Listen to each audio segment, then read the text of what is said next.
everyone, and welcome back to the Type A podcast. As you can see, Edwin is not around because in the last week of every month, we take a break from talking about tech, and I get to do something I absolutely love, and that is doing long-form profile interviews. Each month, I invite someone to come talk to me about their lives, the journeys they go on, the silent struggles that they face, and the reason they get out of bed each day. Called the Type A interview, I want to speak to women whose lives can inspire and empower other people. My very first guest is Miss Uma Rudd Chia. She's currently building a business she's calling Oh My Strawberry, which aims to be a vertical strawberry farm using robotics and AI. But Uma is more than just this current gig. A former journalist with the Star newspaper in Malaysia, she jumped into advertising and then into entrepreneurship. She also writes both words and code, and she is a mother of two. Welcome to the podcast, Uma. Thank you. Thank you for having me. Uma, maybe you want to give our listeners a little bit of a bio about yourself, Okay. Let's see. If you were on my WhatsApp, you'd see it say half human, half Martian, 100% rock star. Right? Okay. That's how I feel, Sometimes I feel more like the rock than the star. Okay. But yeah, that's me. I grew up with ADHD. Okay. So I was homeschooled, which is, when I was growing up, my brothers thought that meant I didn't go to school. Oh. Okay. And yeah. Then you had a free pass. No. They were like, "Oh, sister, don't worry about her. She didn't go to school, That's why she's behaving like that." I see. Yeah. But finished school early, because when you're homeschooled, you do it at your own pace. Went to uni early, studied theology, was a youth pastor for all of 6 months. And then I quit because I realized it's not the same as being a TV evangelist, which is really my ultimate dream. You can't throw diamonds at the crowd. You have to listen to people's problems.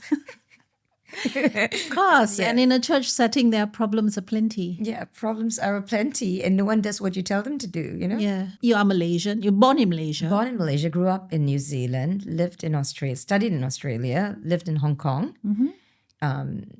While working for the Star as well, I was covering the handover. Yeah. And now everyone's doing the math to guess my age. No. And then, and then I moved to Singapore and made Singapore my home. Singapore's the place I've lived the longest. Okay. Yeah. Okay. And my children are born here, my 2 teenagers. Right. Yes. Okay. So you were talking about starting as a journalist. Yeah. So I'm a political journalist. It was like, I think that the best job I had, right? At that time, I didn't want to leave. And then my father told me, this is your first job. Come on. Youth pastor not counting, because 6 months I quit. If you don't leave it and try something new, after 5 years, you will stay with it. That's the tendency. Okay. Psychologically, people are like that. Right. Get very comfortable. You'll think this is it. Yeah. Right? Especially back in the day. Today, people hold 3 jobs for two hours, right? That's right. So I did. I went into advertising, right? I got an opportunity to do PR first, then advertising. I was a suit for... Not a very good suit meaning account servicing. Yes. Then I became a copywriter because the copywriter ran away. And I was very good at it. Okay. Because you were a journalist, right? So you could write. Yeah, so I was very good at it. And then my dad had cancer that year. That was the year I had gone back to Malaysia, right? I was living in Malaysia. My dad had cancer. So I quit my job. But, I like working. So I was doing children's animation with an Italian company. So when everyone slept because of the time zone, I was writing these Tommy and Oscar animation scripts. A lot of work, 50 pages. You've got to put your time per 20-minute animation. It's not like writing an ad. Okay, so that was fine. And then my father passed away and my husband said, let's come to Singapore. So we did. Came to Singapore and... went full on into advertising. That was the year I won all my awards. And I thought, hey, I'm pretty good at this. And they pay better than journalism. Journalism is... 100% they pay better. Yeah. So it was a good move. It was a good move. Economically, a good good bad. move. Because you're kind of selling your soul to the devil. Like your clients pay you to If say the it. devil pays you so, Yeah, oh my God. Okay. you can cry into your nice clothes. Yeah, I know. You can cry into your nice clothes in your comfortable bed, and your parents don't have to pay when you knock your car into something. Okay, and then you stayed in advertising for quite some time. 20 over years. So in fact, my first entrepreneurial pursuit was in advertising. I started my own agency 5 years ago. Okay. It's still running. I'm deciding what to do with it, whether I want to exit. I've got a business partner who's working on it. Okay. Because I don't want it to take up a lot of time right now because I'm focusing on my vertical farm. And I believe in this, right? Advertising is amazing. I really enjoy it. I'm a creative and I enjoy sitting with clients and coming up with a million creative ideas. Yep. But I want to build something that AI can't disrupt. I'm using AI for it, but people still eat, We haven't reached the stage. A stage where it's not Blade Runner yet, where the robots are eating our food. Yeah. Okay. So from journalism to advertising, and then now into strawberries. What was there a common thread? When did you decide? You know what? This is it. I gotta go. I gotta leave. This. Do you wake up one day and think that, or it's a slow burn? I naturally fell into it, I think. It's still building brands, In advertising, you're building brands for people, or you're building people and turning them into brands. Right. In this case, the company is actually called Robot Farm. You have to have robot in something you do, right? And I love robots. But you get investors too, right? But the brand that we're building is called Oh My Strawberry. And we're saying that we're basically bringing the world's best strawberry to Singapore because you see Korean strawberries, Japanese strawberries. You never name a strawberry brand, right? The idea is that for a start, we want to grow the world's best strawberries in Singapore, and then whatever country you go to, they'll have their own Oh My Strawberry. So people look for not Korean strawberry and Japanese strawberry. They look for Oh My Strawberry. I see. Yeah. Just a little bit on this, farming, vertical farming.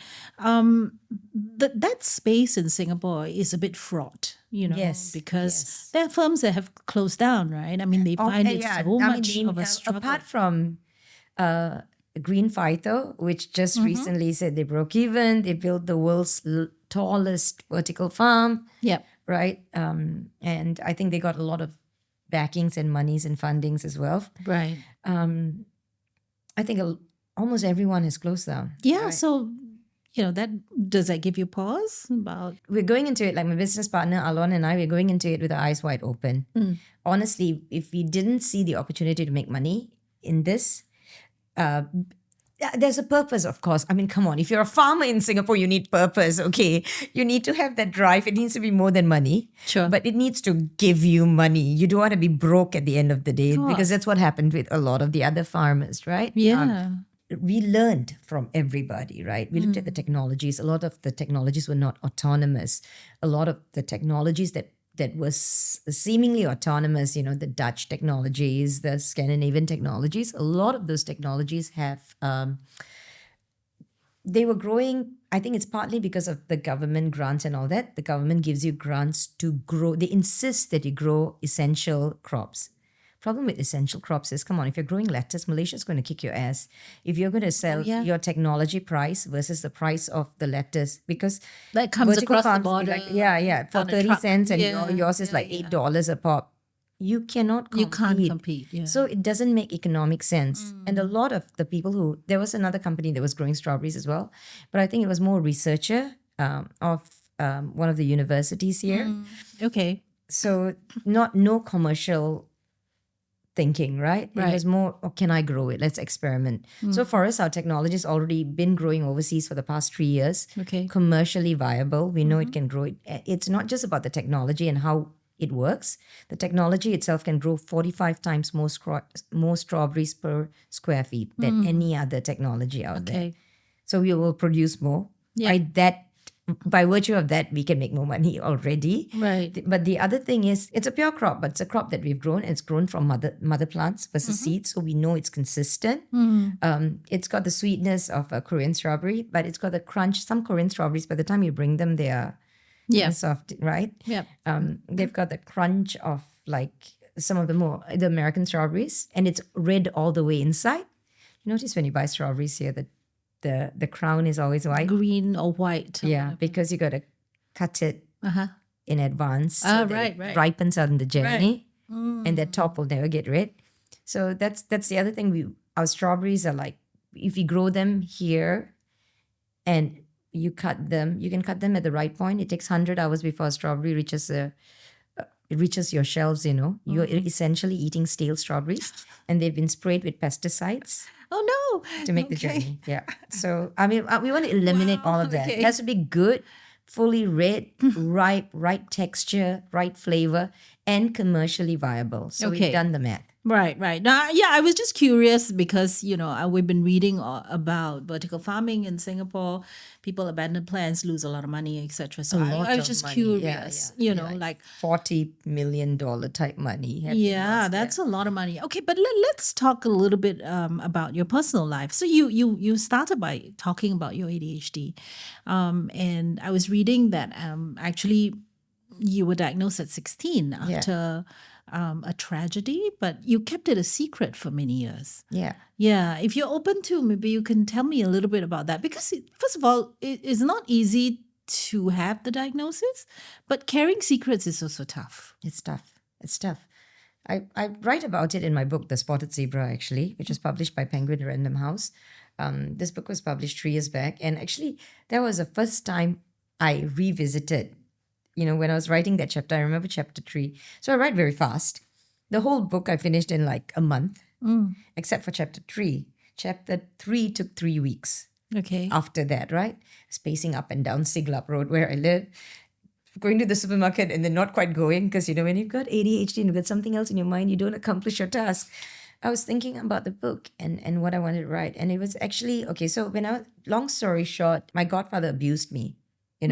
He was a good friend of the family, trusted. Right. And this was a time when there's no Google. You don't know things. You're completely innocent. And How old were you? I was 14. Mm. And it went on for 7 years because I was too afraid to tell anyone about it. Which is Because I quite didn't even common. know what was happening. I didn't even know the right and wrong of it. Today you can Google and then it'll tell you, oh, you're being groomed or this person, and then what you do, and you You can also have social media, so yeah. probably So know a lot more. You know a lot more, right? I think one of the things is, like, my parents were very good parents. They tried to protect me and keep me safe from all this. And back in the day, you think you don't show bad stuff to the child won't be exposed to bad stuff.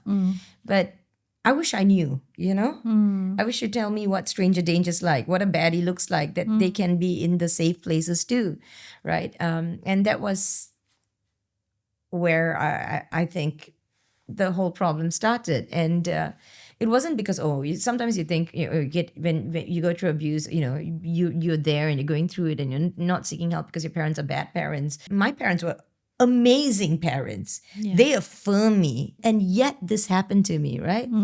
And I was very ashamed because I felt I was to blame, that and then I was it was very bad abuse, I have to say. And my godfather was just a very bad, evil man, right? And there was many days when I had to stay in his house because my parents were traveling and all that. And I feel like my ADHD saved me because I can compartmentalize things, right? I tried to take my life twice. So my godma knew about the abuse too, and she was, she was in on it as well. She pretended not to know, but she knew, and she would drop hints. And I've seen her walk past and ignore. Oh wow. Yeah, and to have that happen from another woman was as a child growing up. I was just a child, So, Yeah, of course. it was hard. And so, but she was the one who, she knew I tried to take my life, and she ended up. I think she navigated me ending up seeing this psychologist. And back then, seeing it's not like today. Today it's in your insurance. You can, my child needs to see. Yep. The psychologist, because he's very stressed by this. Right. Oh, he needs an emotional support animal today, and all those things today. You have that, right? Yeah. Back in the day, if you go and see a psychologist, you're a psycho. right? So Yep. that's why it was like all that stigma and everything. I went to see the psychologist. I didn't even know what a psychologist did. And he went through, I mean, I had to, they'll do your IQ test and all those different things. And then that's when I found out, hey, I've got ADHD. And then, which was like, once you get a clinical ADHD, that's like you've got a mental issue already. It's Right. not like your parents saying, oh, she's like hyperactive. It's Right. not. So, but then the psychologist also said to me, listen, you got to start living for yourself. You got to find your worth. And that's the first time someone actually told me I need to consider my value. How old were you then? When I was like, that time I was 16. 16, yeah, 16. But then the abuse continued for some time after. It continued for 7 years. So 14, 15, 16, 17, 18, 19, 20. Yeah. Right. Yeah. I started, when you think about something, you don't action it quickly. You don't, Yeah. it took time, No, I I tried to take completely- my life a second time after that. I really am very bad at taking my life. Thank goodness for your children Yeah. Thank goodness. that you were unsuccessful Yes. in that regard. I just wanted to say that, what seems logical to people looking in is, is not. Yeah, because when you're in it and you're wondering, okay, I'm seeing a psychologist, so I'm more aware. But then, this thing continues to happen because it's just so complicated, right? It's not an easy thing where you can just snap your fingers and you're No, out you of it. can't, because you don't know. You're still young, and there are so many rules around. Oh, you're living with this person. This person's your guardian. Oh, what does it mean that you are? If you tell on this person, what are the consequences? Think about his family, his children. You think about everybody Except yourself. except yourself. Yeah, and it takes a while for you to start valuing yourself, because you must understand that in that situation of abuse, you're being groomed from a very young age and being told what are the right and wrong behaviors, Right. right? And you don't know any better. Sure. It's like a template lah. You create that template and the child doesn't know any better, just thinks that that's yeah. the right thing to do. You're forming a mold, right? Like a cookie coming out and it's baking.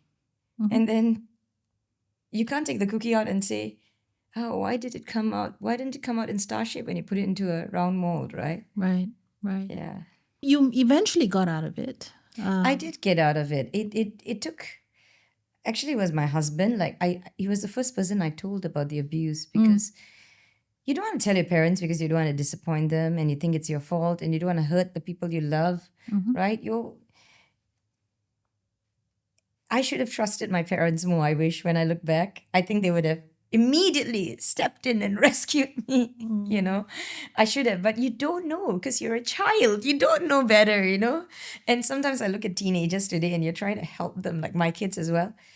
They don't know that you would do, as a parent, you would go out of the way and do it.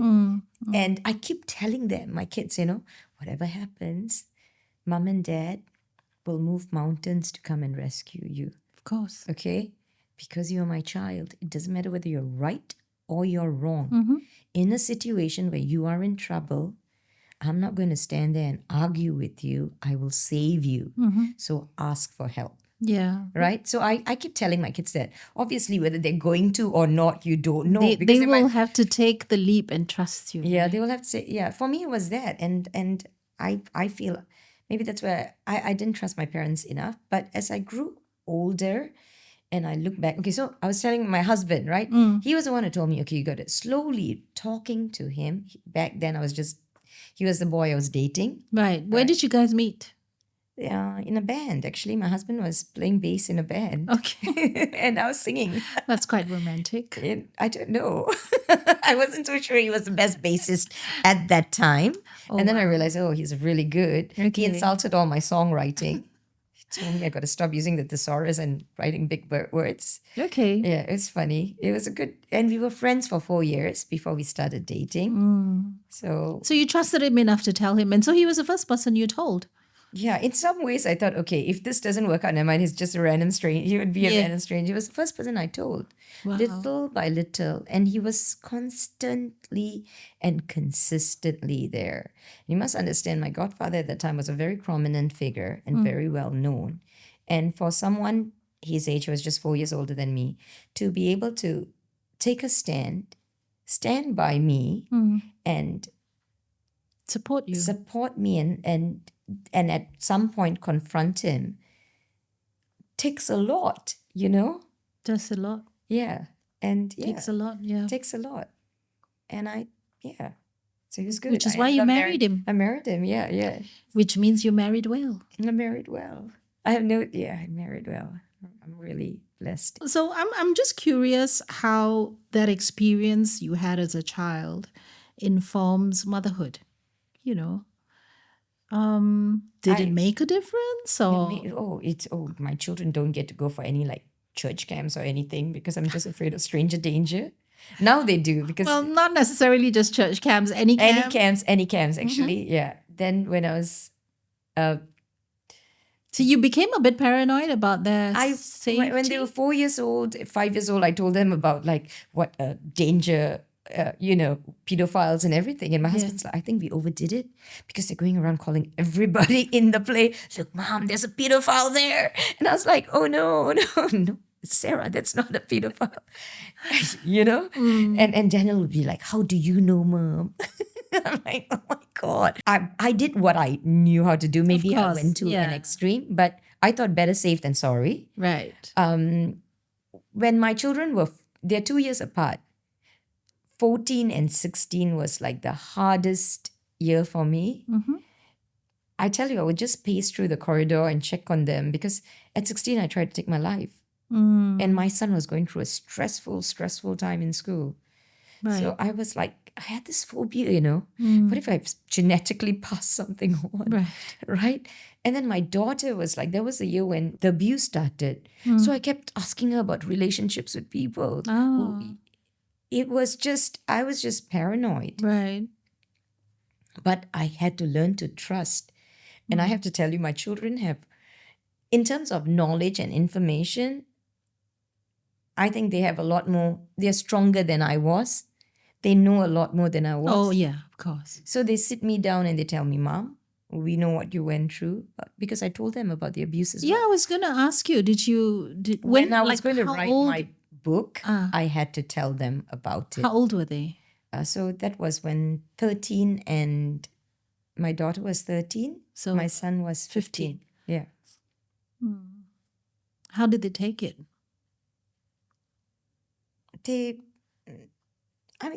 I've mentioned bits of it to them, They think Mom's a bit strange. She's got ADHD. She doesn't behave like the average parent. She's standing and talking to Optimus Prime at the corridor. Just, So when I told them this, I remember Daniel came after reading the book. In the book, I really... Daniel, your older child. My older child, right? Came and sat with me and said, Mom, it must be very difficult for you. Oh. I'm so glad you're alive and you went through this. And thank you for sometimes now I understand why you sit down and you think about it, And when you're sitting down and you're praying alone. So he started coming and sitting with me and praying with me. I wake up, I'm at 3 o'clock in the morning, I sit up and I talk to my maker. I try not to take the guitar and make noise and disturb the neighbors. But, he sits with me and he prays with me. And Sarah too, she's a lovely, lovely girl. And she just listens. And she came and gave me a hug. You're going to be okay, Mom. Yeah. I'm like, yeah, I am. Look at you both. It is very tough for parents to be honest about their feelings to children because you always have to put up this facade, right? I mean, maybe things are not working out, whether it's work or your relationship, even, within the family, things are not great, but we tend to protect children, because we think we're protecting them, but I think they're quite they're perceptive and they're wondering why you're not. With my children, I try and be honest with I don't want to burden them. You don't want to burden them and make them feel I got to take this on myself, right? Right. When I was a teenager, I felt some of the things I felt I had to take on, not because of my parents, but it's just responsibilities and emotional burden, which is why I didn't tell my parents this. But so you find that balance with your children now, but you also want them to know, because to me, I felt that when my children, when they know that you're faced with a problem, they're also able to think and give you solutions, right? They're very clever little things, and Sure. they see the world differently from you. They grow up Course. differently. So, and they feel very empowered when they come and tell me, oh, Mom, I think maybe you should try this. When if you're really stressed about this, why don't we do this instead? And when I say, oh, Daniel, thank you, what you said helped me, it makes them feel, oh, I am young, but I helped my mom, who is supposed to be the one who's helping me, which means Yeah. I'm able to. Yep. And I Yeah, think it that gives them helps. Yeah, confidence. yeah, it gives them a lot of confidence. What do you think is the hardest thing about motherhood, though?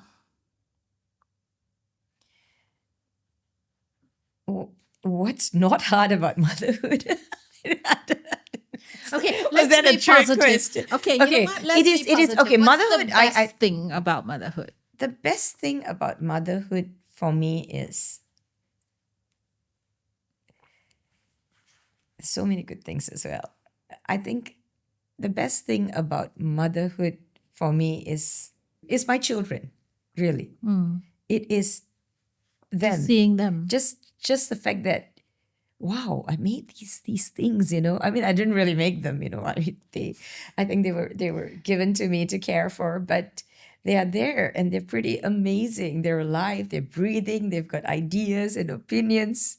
It is the same thing that drives you nuts, but it's the same thing that brings you joy, that they are little humans and they're growing and they are impacting the world around them as well. And they're full of ideas. I think I'm just grateful my children exist, really. Yeah. I'm grateful that I was alive to have had these children, because you Yeah. can't.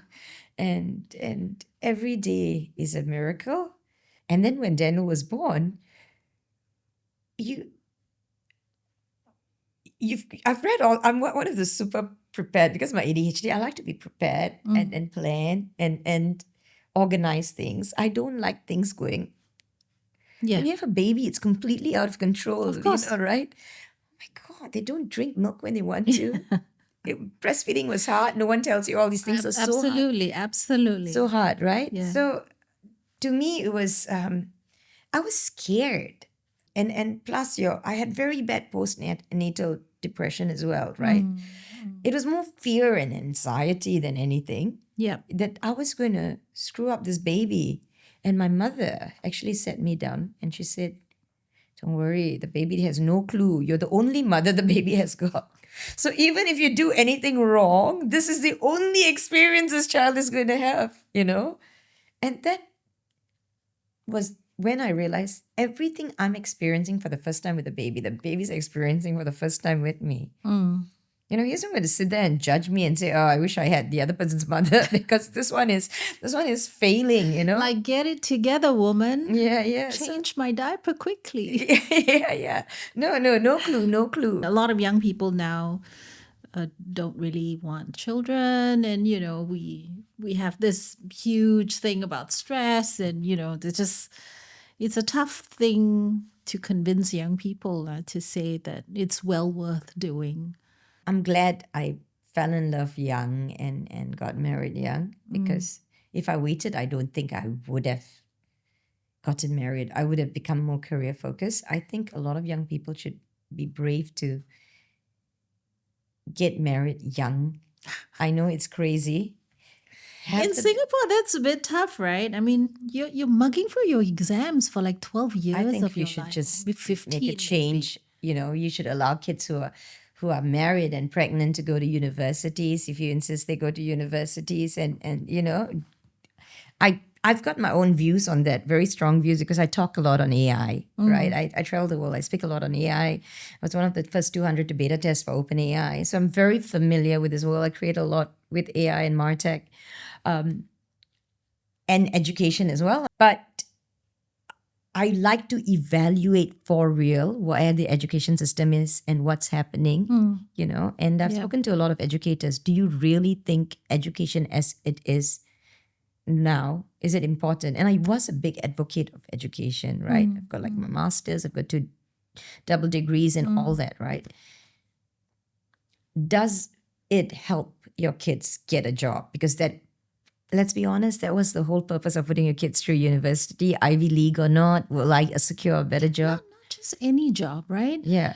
A meaningful one that they enjoy, that allows them to live a decent life, like, to be able to pay for stuff. My kids are in their 20s, and so they've just gone. So the older one is just in the workforce, and their cohort is constantly working. So they might be working in investment banking, for example, and they work till 2, 3 o'clock in the morning, and it's like this hustle to just be at the top, to get a promotion. Rat race, yeah. It just sounds exhausting to me. Yes. Yeah, I think it is. And you are in your early 20s or in your mid 20s, you're supposed to be enjoying life. You're supposed to falling in love, thinking about, how you're going to go and ask the girl out, but she's going out with your best friend. I mean, those should be your problems, right? Not how many, oh my God, the Excel sheet doesn't add up. Yeah. That's sad. Yeah. I feel like we've lost a bit of that. I think part of it is the whole education thing. Like, the job that you think you are studying to plug ends up being taken by automation or AI or something that's does it faster, better than you. So I think we should stop striving for productivity and efficiency and start striving for purpose as individuals, which means instead of going to university to get a degree in X, you should learn to learn at any point so that if you need to do something different, you learn how to do that new thing. Right. I think learning is important. It's how and what we learn and the process of learning. I feel it needs to be truncated. Right. I think by 15, kids can hold jobs already right now. They are very, very smart and very, very capable. Sure. And they're making a lot more money being influencers than people in like who are looking at Excel sheets, accountants. And, Right. Do you know what I mean? I know what you mean. I also told my kids, you always must have 3 jobs. That's why I'm doing all these multiple things. The job you need. Please don't be a burden to somebody. Put the roof over your own head and feed yourself. Yes. Have some dignity. The job you love, which is whatever you think is going to bring you joy. It may not give you so much money. It may not give you money at all. But it's something that you set time for, and it pays you in some sort of currency. Love is a currency. I think joy. It feeds your soul. Essentially. Yeah. And then the job you're curious about. So learn something new. My grandfather's days, my father's days, this is it. This is your passion. This is your job. Hold on to it. And then you retire with it. That doesn't work anymore. We're going into the gig economy now, right? Yeah. And you need these 3 jobs. And they don't all stay the same, right? The job you need, one day you might lose it. And then the job you love might become the job you need. Yeah. Right? And then the job you're curious about, you might hate it and never ever look at it again. Right. Or you might, that might be the job you need or Yeah. the job you love. But you must always make sure that at every point in your life, you have those 3 things. The job you need, the job you love, and the job you're curious about. Wonderful. Okay, one last question. Okay. Are you optimistic, pessimistic, or unsure about AI and the kids? I'm optimistic. You are? I'm optimistic because I think even if things go to the shits, people who are optimistic about life live better quality of life, live a better quality of life. So you're optimistic Optimistic. that it will be the best version of human beings with AI. I mean, with the help of AI.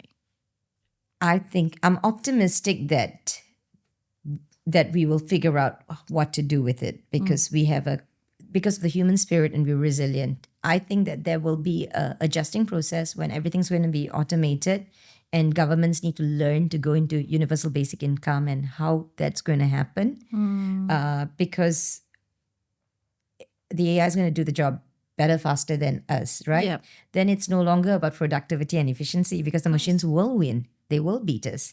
And if I were running the country and the machines are going to run things safer, better, faster, I would use the machines. Sure. But I would think about how I'm going to keep the humans alive, feed them, and Or even me, right? If the Yeah. machine is doing my work so well, then what do I do with my time now?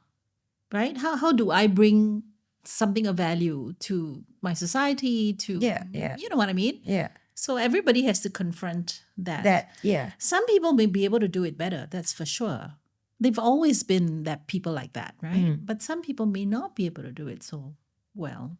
Yeah. Those are the ones I think we need to care or work around about. Yeah. And I think you need to feed people in the meantime when the jobs are being taken.